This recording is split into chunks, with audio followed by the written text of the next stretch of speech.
Mesdames, Messieurs, bonjour. Chers amis, quand on se promène dans Paris, l'un des sites touristiques en est la Grande Mosquée. Elle a été construite dans les années 30 en même temps que l'hôpital Avicenne de Bobigny et le cimetière musulman de cette ville de banlieue. Les trois réalisations firent un hommage rendu par la France aux soldats musulmans qui se sont battus pour elle pendant la Première Guerre mondiale. Plus tard, sous l'occupation nazie, la mosquée a sauvé des juifs. Les musulmans ont payé le prix du sang pour la France. Ils ont été des justes parmi les justes. L'islam est une constituante de l'histoire de France. Il est ni étranger ni étrange, comme certains veulent le présenter aujourd'hui dans notre pays. Si l'histoire et l'identité sont liées, l'islam est une composante de l'identité française. Les musulmans qui militent dans les associations cultuelles sont le plus souvent des Français. Rassurez-vous, ils ne militent pas que pour la défense de leur religion.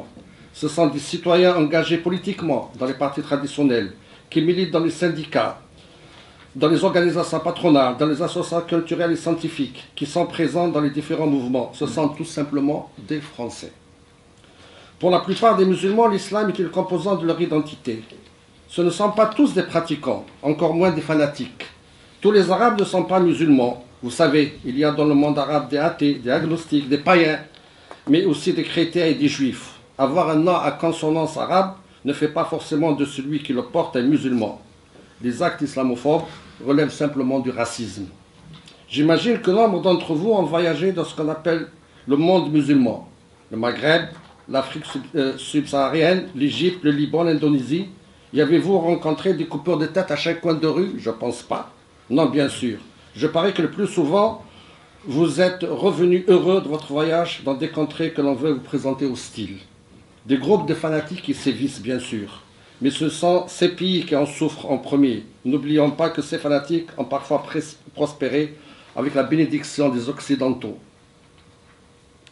Ben Laden fut un allié des États-Unis. Cela sans oublier l'immense duplicité des puissances occidentales avec les monarchies pétrolières, qui ont la lecture la plus rigoriste du Coran, car le Coran est avant tout une histoire de lecture et d'interprétation de son message. Les thèmes que j'aborderai: l'islam, problèmes religieux et socio-culturels et l'historique de la mise en place de l'Observatoire national de lutte contre l'islamophobie. L'islam en France. Depuis quelques années, on assiste à l'émergence progressive d'un débat public autour de la présence, de l'intégration et des modalités de gestion de l'islam en France. Cette problématisation publique de l'immigration musulmane est intimement liée à la visibilité accrue de personnes et d'associations musulmanes sur la scène publique française. Ces personnalités et ces associations sont majoritairement représentées par des Français de confession musulmane. De par leur importance, les musulmans vivant en France s'expriment et se manifestent davantage que par le passé. Ainsi, des enjeux tels que les cimetières confessionnels, le voile islamique, l'abattage rituel de la viande halal, les cursus scolaires, les procédures de nomination et de formation des imams, les devoirs des réserves de fonctionnaires par rapport à leurs croyances religieuses, la compatibilité d'interprétation radicale de l'islam avec les valeurs démocratiques, etc., font de plus en plus l'objet de débats publics et médiatiques. Ces débats sont le plus souvent portés à travers tout le territoire français, aussi bien au niveau national, régional que local. Ces responsables d'associations culturelles sont de véritables militants de la cause du culte musulman en France. La parole leur est souvent refusée. Ils agissent avec courage, abnégation, modestie, ne recherchant jamais la gloire de l'ego personnel. Ces prises de position, relatées par les médias et faisant l'objet de décisions légales ou politiques, ont contribué à rendre tangible ces 2 dernières décennies la présence des musulmans en France. De simples catégories démographiques, les musulmans se sont progressivement transformés en catégories sociales et politiques. Ces phénomènes, bien évidemment, n'est pas dû qu'à des facteurs propres au contexte français. L'avènement sur la scène internationale de l'islam radical, l'événement du 11 septembre 2001, le conflit irakien-syrien, les crimes horribles de Toulouse, au journal Charlie Hebdo et l'assassinat à l'hypercarchère de Français uniquement parce qu'ils étaient juifs. Pour ne mentionner que les plus éclatants, ont largement contribué à faire de l'islam un thème dominant du débat public. En effet, force est de constater que ce processus ne se fait pas sans heurts. La prise de parole publique des musulmans a engendré un large questionnement concernant les implications de ces revendications sur les valeurs constitutives de l'État, comme par exemple la laïcité et la démocratie, sur la préservation des équilibres religieux. La médiatisation et la politisation accrue d'enjeux touchant à la problématique de l'intégration des musulmans en France porte à croire que la visibilité croissante de l'islam et de cette présence de 5 millions d'âmes dans les sphères politiques, économiques et sociales est perçue par différents acteurs de la vie politique française comme étant un problème. Une des manifestations les plus évidentes de cette perception réside dans le débat qui s'est développé autour de l'identité nationale à la veille des dernières élections présidentielles françaises. À la suite d'une forte campagne d'un parti politique français, hostile à l'islam, mettant en exergue l'importance du nombre de musulmans vivant en France, le débat public porte désormais plus sur la question de la présence des musulmans et de la compatibilité de leur intégration et surtout leur non-intégration avec les valeurs républicaines inscrites dans le cadre d'une laïcité fermée, malheureusement. Dans une certaine mesure, les débats autour de l'islam en France ont aujourd'hui tendance à être orientés pour le considérer à faire valider l'idée qu'il est devenu désormais un problème politique à l'échelle française, voire même à l'échelle européenne.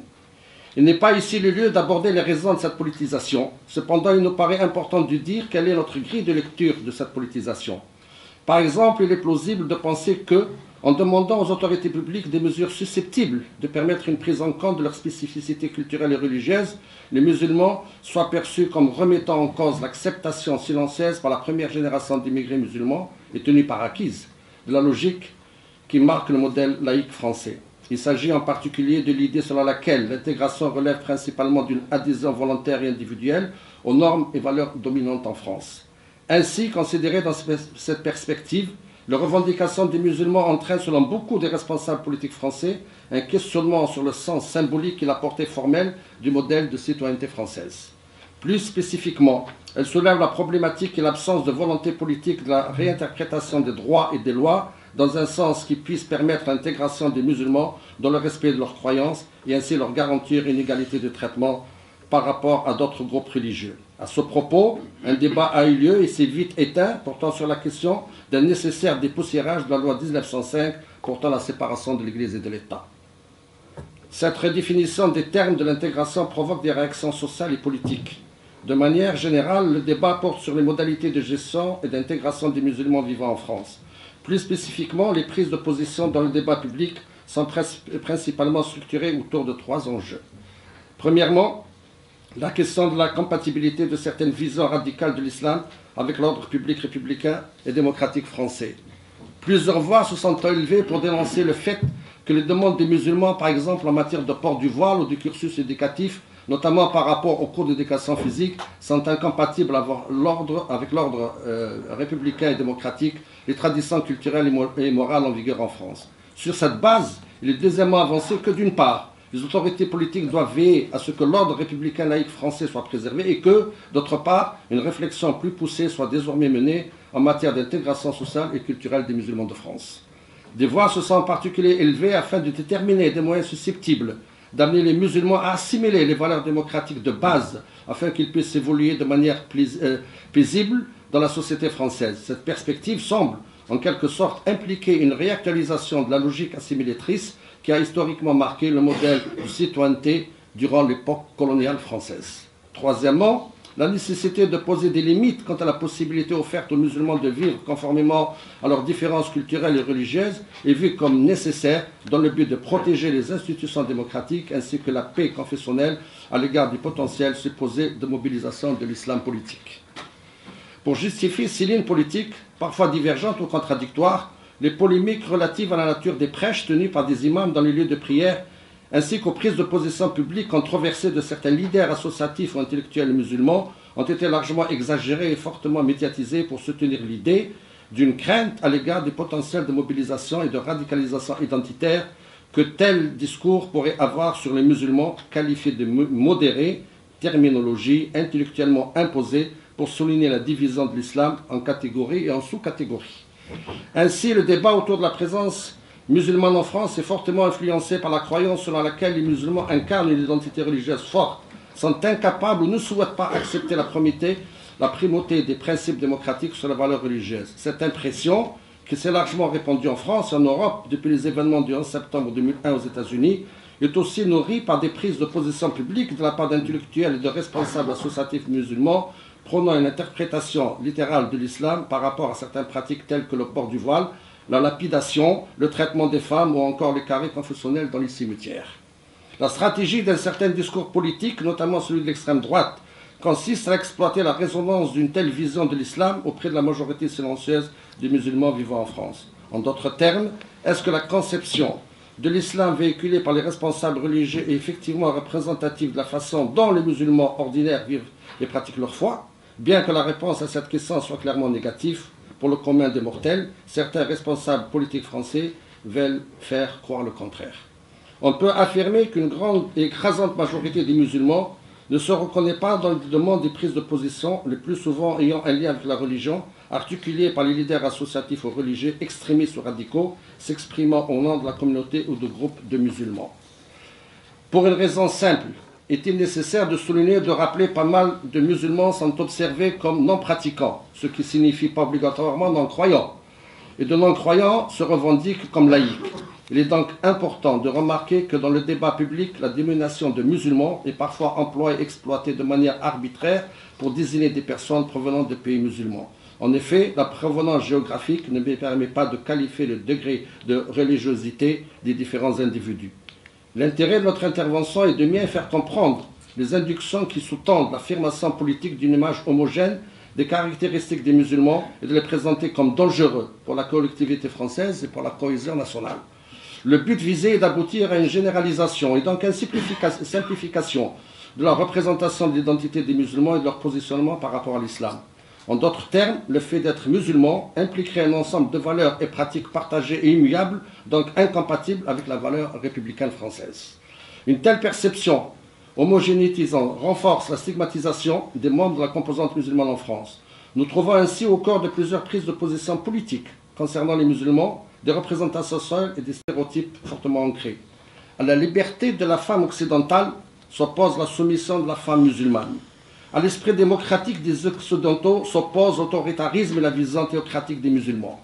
À l'égalitarisme des hommes occidentaux s'oppose le marxisme anachronique des musulmans. Au caractère progressiste des Occidentaux s'oppose le conservatisme des musulmans. Ainsi, il devient nécessaire que les responsables politiques et les journalistes fassent des efforts d'honnêteté intellectuelle pour mieux connaître cette population afin de diminuer les risques de sa stigmatisation sociale et religieuse aux yeux de l'opinion et de la population française. Pour cela encore, faudrait-il accepter qu'en France, la parole soit donnée à des musulmans qui généralement ne l'ont pas, particulièrement dans les médias.